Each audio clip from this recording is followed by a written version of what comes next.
একে একে ঠেকুয়ার জন্য সমস্ত জিনিসগুলো সাজিয়ে নিলাম টেবিলে।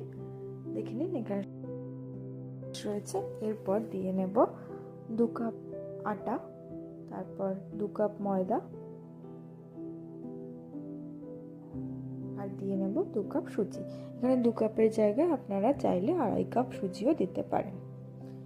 এরপর নিয়ে নেব চিনিটা পরিমাণ মতো দিতে হবে, আর চাইলে চিনিটা একটু বেশি দিতে পারেন, তাহলে ঠেকুয়াগুলো একটু মুচমুচে হবে। আর বাদাম, কিশমিশ, কাজু এগুলো দিয়ে নেব। তারপর তেল আর ঘি দিয়ে অনেকক্ষণ ধরে ময়াম দিয়ে রাখবো। একটু মৌরি দিয়ে দেবো পরিমাণ মতো।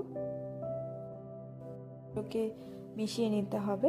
কিছুক্ষণ মিশিয়ে নেওয়ার পর একটু একটু করে দুধ ঢেলে দেব। দুধের সাথে কিছুটা জলও দিয়ে দেব। জল আর দুধ দিয়ে ভালো করে মেখে নিয়ে রেখে দেবো 2 ঘন্টার জন্য।